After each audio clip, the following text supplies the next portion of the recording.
Salom o'quvchilar. Demak, bugun biz milliy sertifikatdan ajoyib bitta misol ko'rib chiqamiz.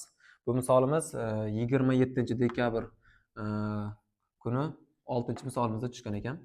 Demak, savolimizda nima deyilyapti? 11/4-si plus 100/4-si plus 114/4-si taqsim 2 ni ildizdan chiqarishimiz kerak ekan. Xo'p, demak, bu misolimizni ishlashimiz uchun avvalo belgilash kiritib olishimiz kerak. Belgilashimizda aytaylik, a bizda 11/4-si bo'lsin.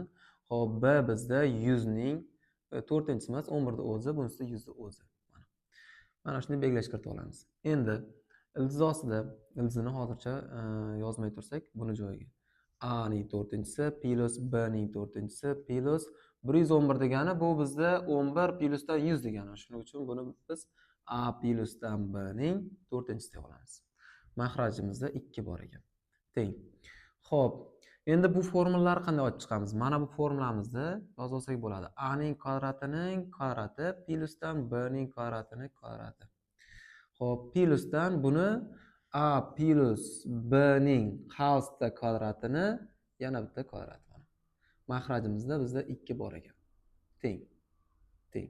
Xo'p, ishlash yo'limiz bo'yicha buni biz qisqa ko'paytirish formulasidan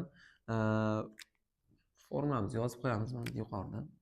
A ning kvadrati plusdan b ning kvadrati teng bo'ladi a plus b ning xasta kvadrati minus 2ab ga. Demak, mana shu formuladan foydalanib yozamiz. Buni olib chiqadigan bo'lsak, a ning kvadrati plusdan b ning kvadratini kvadrati minusdan 2a kvadrat b kvadrat. Endi bunda kvadratini o'zi edi, bunda mana kvadratini kvadrati bo'lganligi uchun mana shu tartibda yozib olamiz.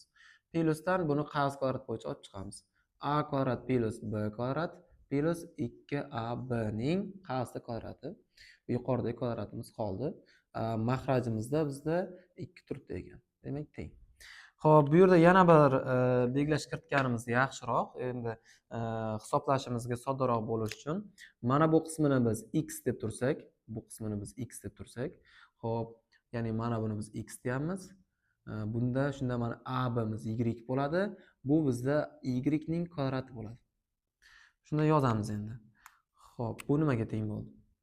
Teng x kvadrat minus 2y ning kvadrati plus bu bizda x plus y ning xasta kvadrati. Bu birdaniga buni 2y da 2y ning xasta kvadrati bo'ladi.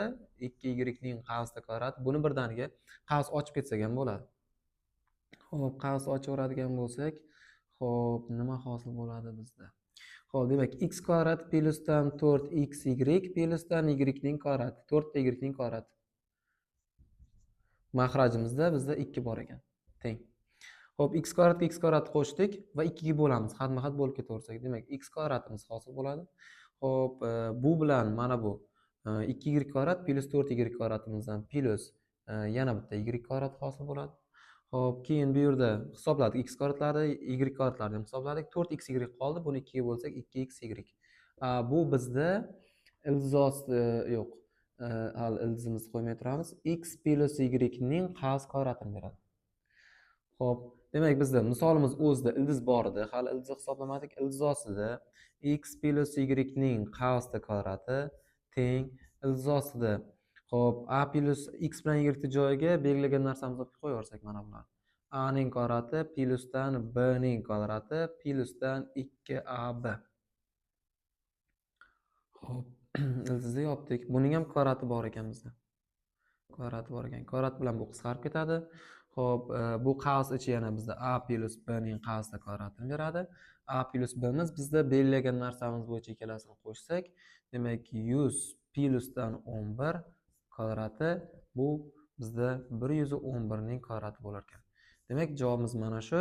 111 ning kvadratini hisoblab qo'yadigan bo'lsak, bu 12321 bo'lar ekan. Bu bizda javobimiz hisoblanadi. Demak, misolimiz ishlanishi mana shunday ekan.